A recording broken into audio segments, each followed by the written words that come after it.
Coming up next on Avid Achievers, how to use scholarships and FAFSA to help finance college.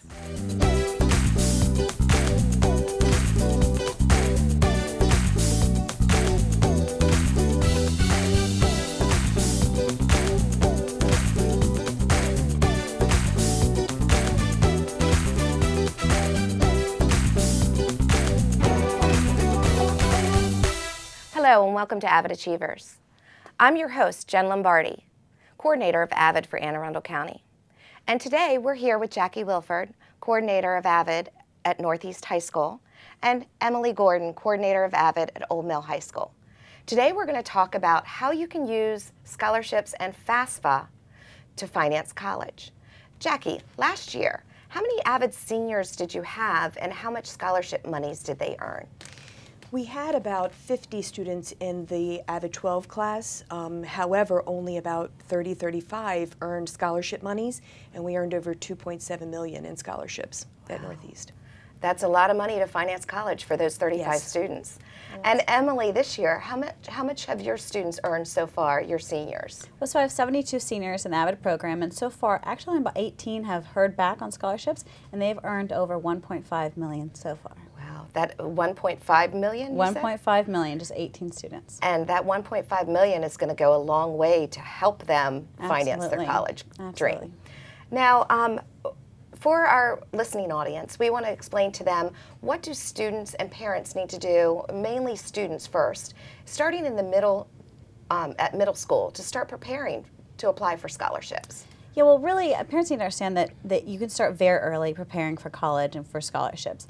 And in middle school, you really have to build a foundation. One important thing is to develop a child's skills and talents. So find the one thing, whether it's athletics or musical interest, art interest, community service interest, and really start developing that. Young students should also volunteer at community service projects. They should get involved in various activities in their community to kind of build that resume. And that definitely starts early. And then there are also scholarships that you can apply for that are age appropriate at the middle school level.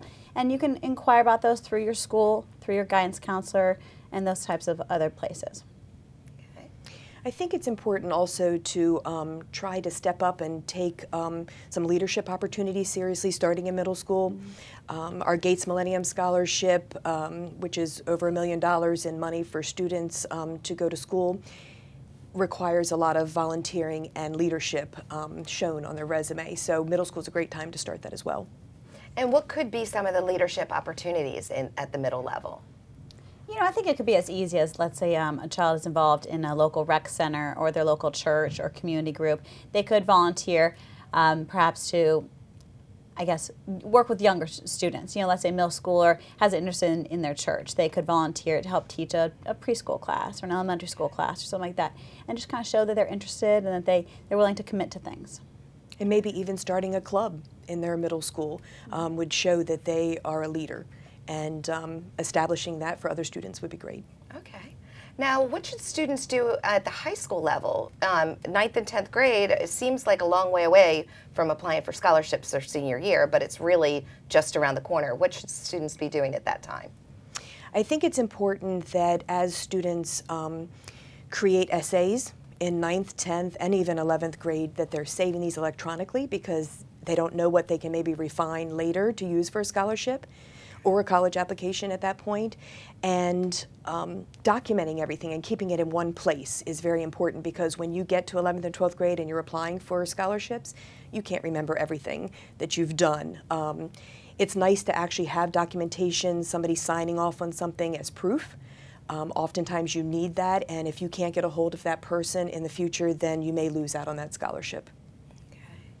Yes, the keeping things organized is very key, and even if you've started leadership opportunities or volunteering earlier on in middle school, you do need to keep track of that. So keeping a running list that's in one place, maybe your parents help you keep track of, is really important, because come senior year, they're filling out these applications and they've forgotten all the awards they've received, or maybe a special title they held on their sports team, or maybe a volunteer activity that they participated in back in 7th grade. They forget those things.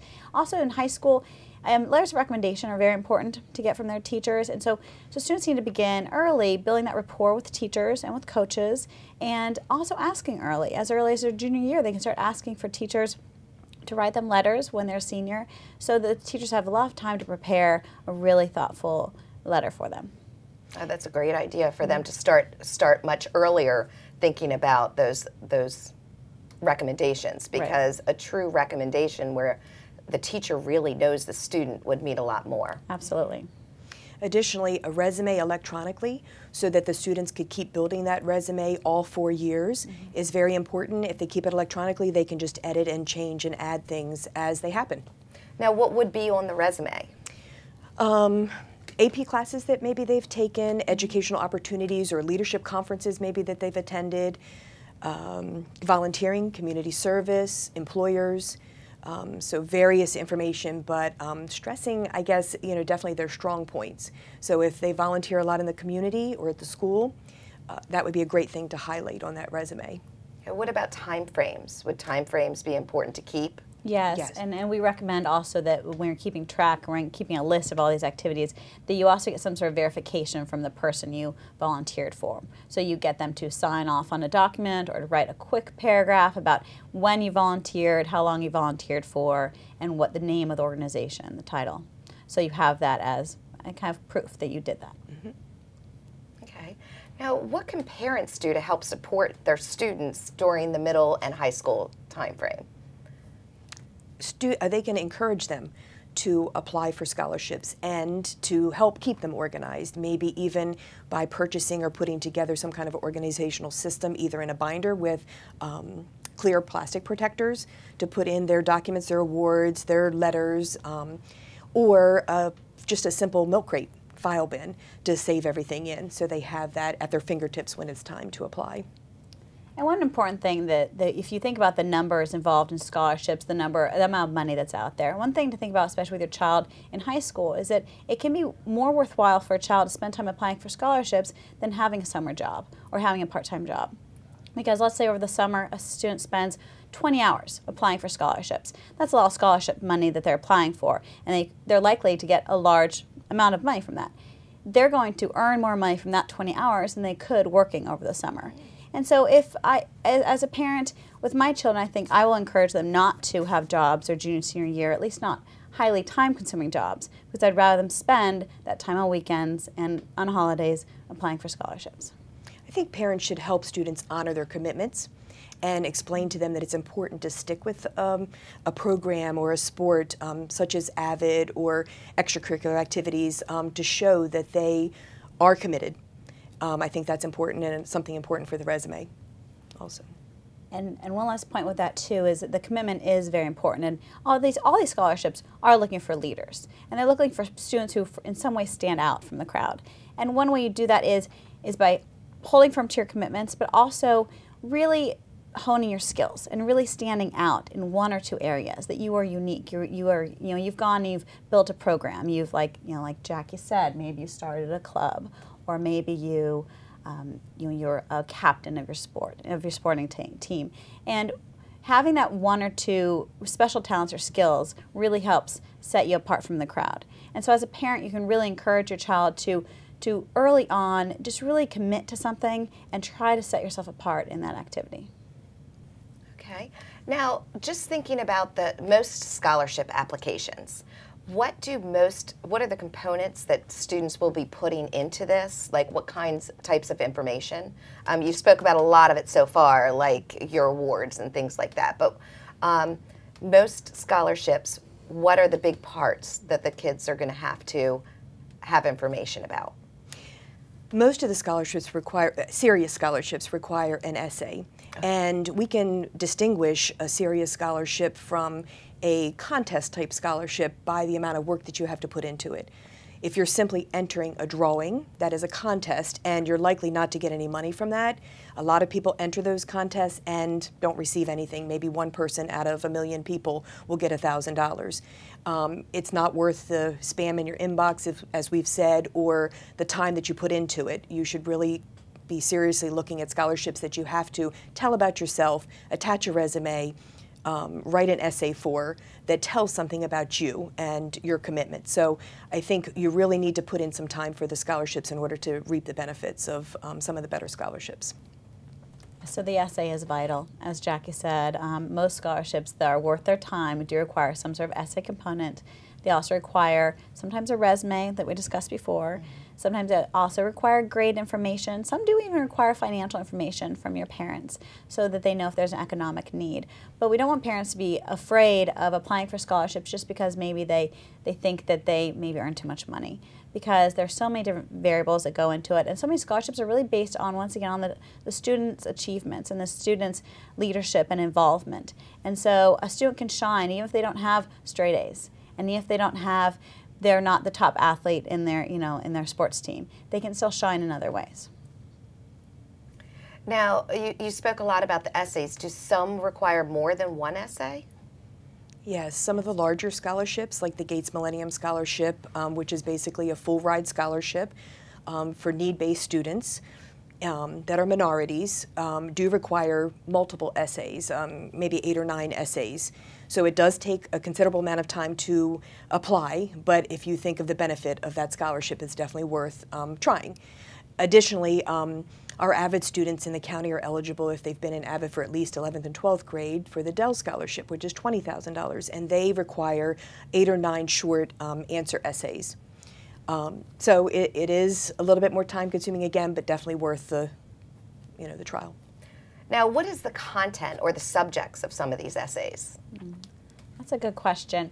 Often they'll be depending on the scholarship. Sometimes if a student, for example, is applying for a technology-specific scholarship, it'll be much based on the student's interest in technology or the student's knowledge of technology. Sometimes some of them are very much creative writing, where students are given a prompt where they imagine or they write a creative writing piece.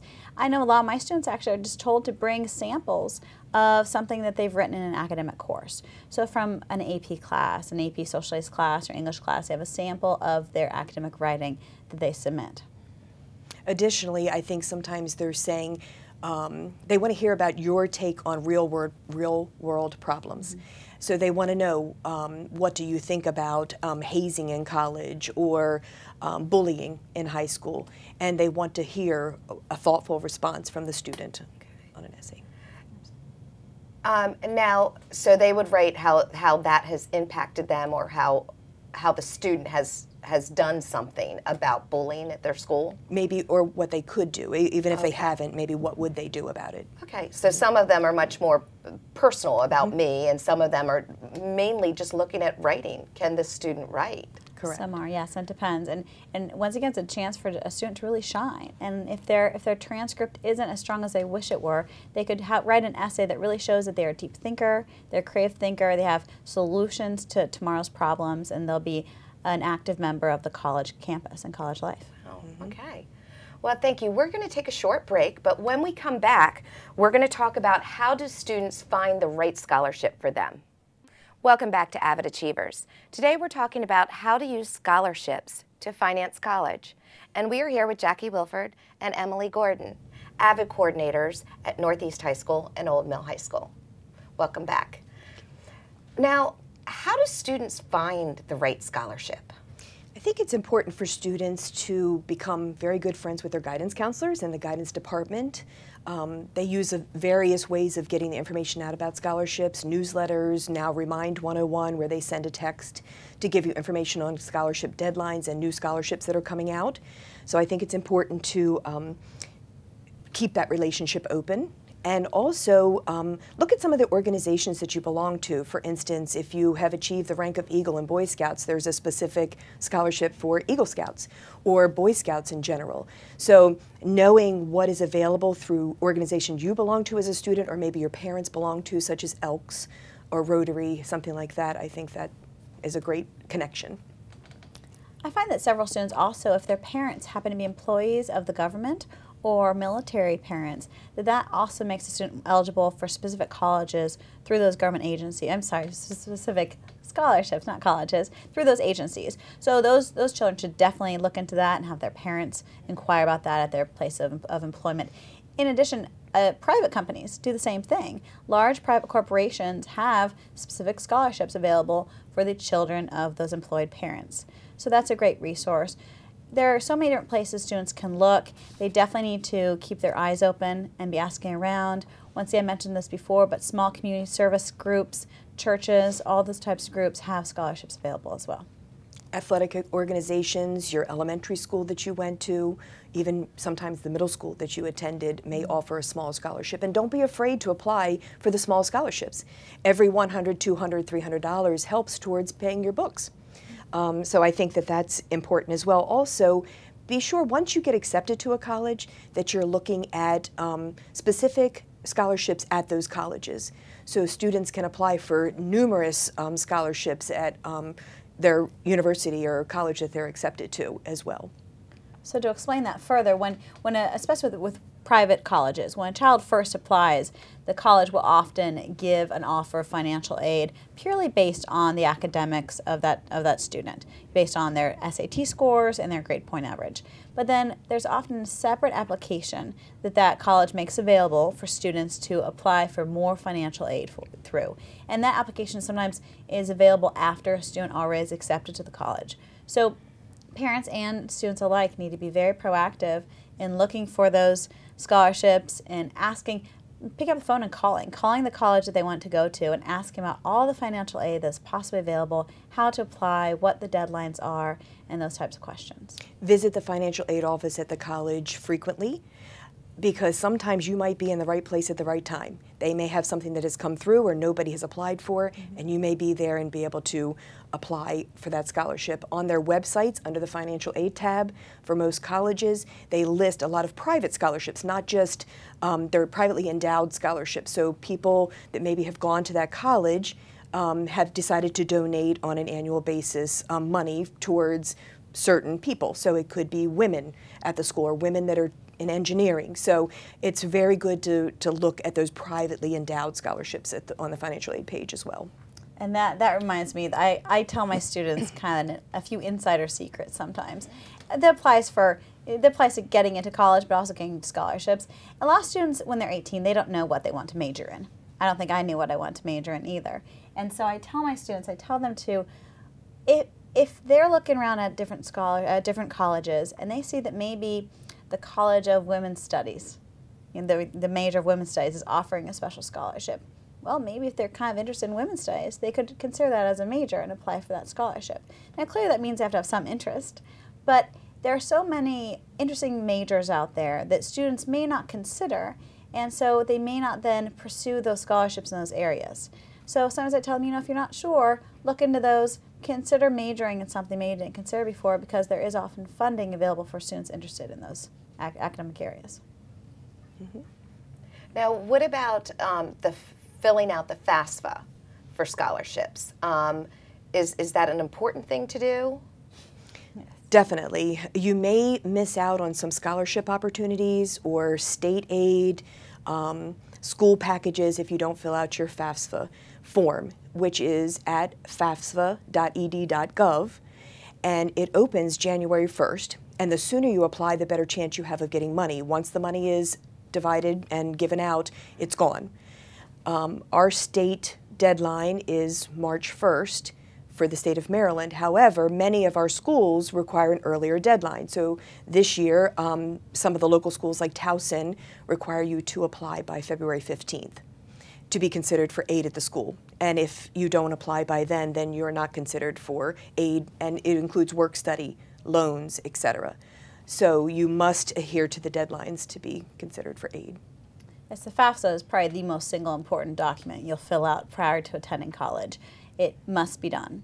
It must be done every year that you attend college or graduate school.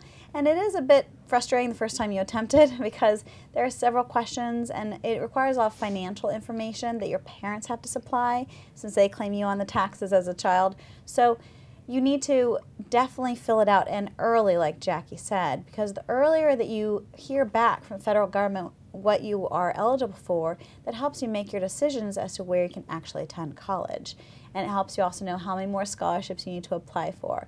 But we need to stress that FAFSA stands for the Free Application for Federal Student Aid. So free is the first word. And I hammer that into my students because there are several other websites out there that try to get you to pay for the FAFSA. The government does not charge any money for you to apply. You go online and you do it for free. Now, that's the same with all scholarships. No scholarship should ever ask you for credit card information or for any payment. All scholarships are free to apply to. So if they are asking for money, students should not fill out that application? No. Correct. Okay. I would stop filling it out and I would check the website, make sure it's the .gov website and it is a free application. Now, what about companies that say they will help you find scholarships? Do students need that? Well, If they're charging money to do that? Personally don't think that they need it. I think they need to dedicate a couple hours a week to looking for scholarships on their own. They know themselves better than anybody. They know their parents' affiliations better than the company that they would be hiring. It just shouldn't cost any money to try to get free money. So I think it's best that they do that on their own. And Avid is there to help as well. We assist in class trying to give information and guidance, again, I think is a great resource. So I don't think they need to pay for a service. And I think also we need to note that they need to make sure that they apply for a PIN, which is like an electronic signature, for the FAFSA before they begin the actual application. So that site is open in the fall. They can apply for the PIN. You get a confirmation printout.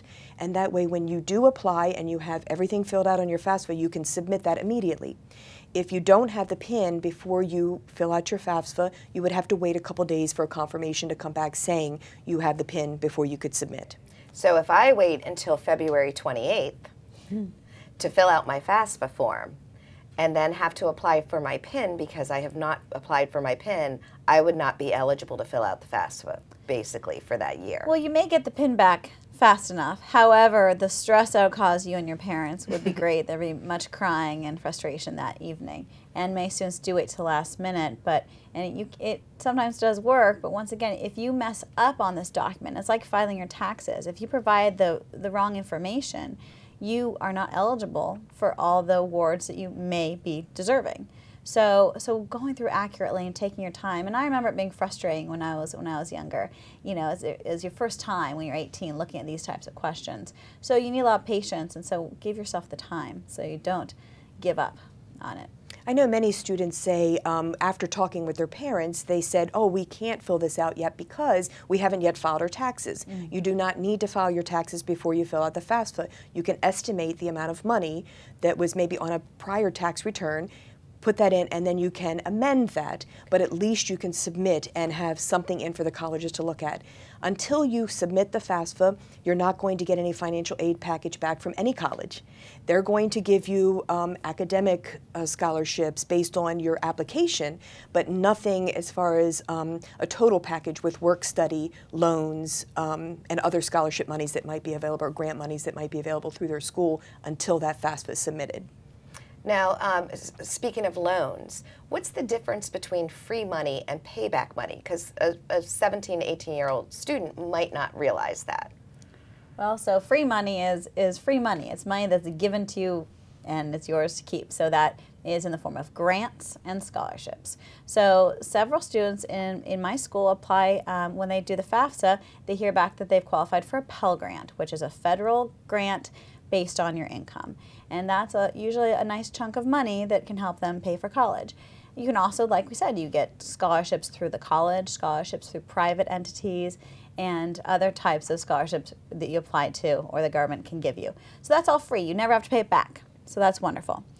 A loan is money you're borrowing. So once you submit your FAFSA, you'll hear back from the government if you qualify for any federal subsidized or federal unsubsidized loans. And then some parents do go out and seek private loans through their local bank in addition. Obviously, a loan you have to pay back. And so we do advise our students to be very careful of how much they choose to borrow and to have a definite plan and make sure that they're borrowing wisely and carefully and that they discuss it with their parents. It's good to discuss before you even start the college application process what your parents' plans are. Some students can be very disappointed when it comes down to the end and deposits are due and parents are saying, I'm not willing to borrow that amount of money because you didn't earn enough scholarships. So rather than take the mystery out, find out what they're willing to do, and apply for those scholarships frequently and as many as you can. There's never a limit to what you can get. You can keep applying. One thing I will say too about the FAFSA is that you have to maintain good standing in college to be eligible in the future. And so you don't have to start paying that money back if it was a loan, or to keep the grant money that they are giving you. You can't fail out of college and continue to receive the money for the next semester of college. So that is one caveat to the FAFSA. Okay. Our last question. When should students start applying for scholarships? Now, you talked about middle school, there being some scholarships in middle school, but let's say their high school year. When should they really take this seriously? I have students really start looking at the end of their junior year, and then I think the summer before senior year is when they should start be doing a lot of the work, because that's when they know their grades, they know what activities they've been involved in, and they can really start speaking to those things in their essays. Okay. I really appreciate both of you joining us today, Jackie, Emily. We really hope that this has answered some of your questions of how to use scholarships to help finance college. Thank you for joining us.